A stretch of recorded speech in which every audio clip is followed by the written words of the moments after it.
guys, it's Anthony. Welcome back to the channel. And in today's video, we're going to talk about when is the appropriate time to go and get a TO. So to anybody who's new to the business, a TO would be a turnover.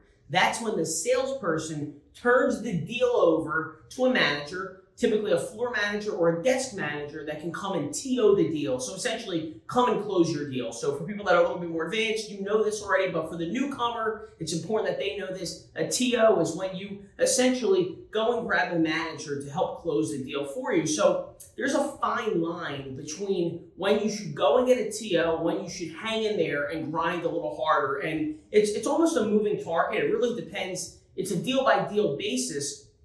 As you become more advanced in the business and you have a little bit more confidence, you're going to want to hang in there and fight longer. And there's big time benefits for doing so, but there's also benefits for going and grabbing a manager to help close the deal if you feel like it's going sideways or you're kind of backtracking. So I'm going to dive into some tips, some advice, and some different ways to go about getting a TO and when you should actually go and do it. One thing that I tell my new salespeople is I would like for them to doggy paddle until they can no longer swim and then hop out of the pool, right? So doggy paddle, right? Imagine you're in the pool, doggy paddling, right? Grind the deal until you can no longer swim, until you can't do it anymore, and then hop out of the pool. Don't drown in there, right? Don't drown in the deal and make yourself look like you're incompetent and start to talk in circles and lose confidence and start sweating and your voice starts cracking. Don't do that. There's no reason to do that. You should have plenty of support at your store. Hop out of the pool, go grab a manager, right? Hop out of the deal, grab a manager who's the lifeguard in that instance and have them come and save you, right? So doggy paddle until you can no longer swim. Don't drown. Just jump out of the pool. Another tip that I give my salespeople is talk until it no longer makes sense. You want to position yourself as an expert. You want to sound confident. You want to sound competent. But when you start to talk in such a way where you feel like you're kind of talking in circles and you're just kind of saying things to fill the dead air or to almost like scratch and claw your way out of the objection or that negative feeling that you're feeling, don't do that. Stop. Go get a manager. Hop out of the deal. Talk until you no longer make sense. At least take a step away from it. Say, you know what? I got a great idea. I'll be right back.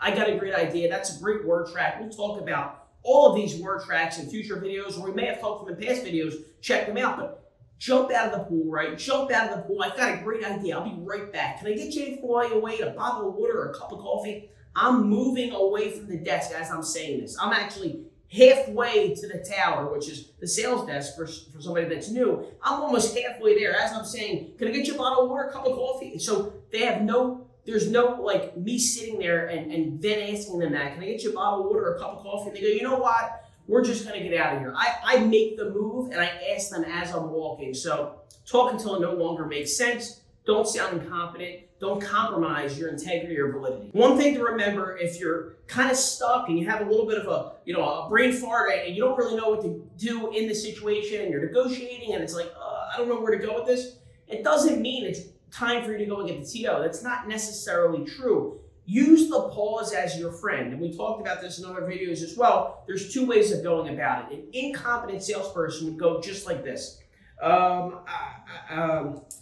You can't do the 750, huh? Sure. Or, right, if you can't think of what to do, or you can go just like this. All right, so the 750 is too much. Let me ask you this. Now, just trying to put the pieces of the puzzle together for you. Let me see, if we were able to do this, and I don't know if we can, but what if we were able to? All the while, as I'm doing that, I'm thinking of what to say. So use the pause as your friend. It's okay to go in the tank and think. People like to see that you're working for them. You're a human. You can kind of go in the depths of your mind and think, right? And go in the tank. So even if you had some pauses, some quiet moments, you can actually captivate their attention and draw them down to the paper that you're negotiating on. So you can go just like this. Well, let me ask you this. What if we could, and I don't know if we can do this or not, but let's say we took the $5,000 you had down. So we take the $5,000. What if we were able to structure the deal in a way? I don't really know what to say at the moment. I'm brainstorming, but as the ideas are coming to me, and all the while I seem as if I'm competent and I'm intellectual, I'm intelligent, I'm thinking on my feet, I'm critically thinking. They're all positive things. Going and then going and grabbing a manager when you haven't really fought for it, that's not a positive thing. So there is a fine line, but early on, if you're just starting out, jump out of the pool, don't drown. Now remember this, if you're going to go and get a TO, it's very important prior to that, you get a commitment to do business today for your manager to go in and then eventually move to gain gross profit. Now we're gonna dive into this 1,000 times, 1,000,000 times, and we're gonna go through all of the negotiation, the role playing, the word tracks, overcoming objections, all of this.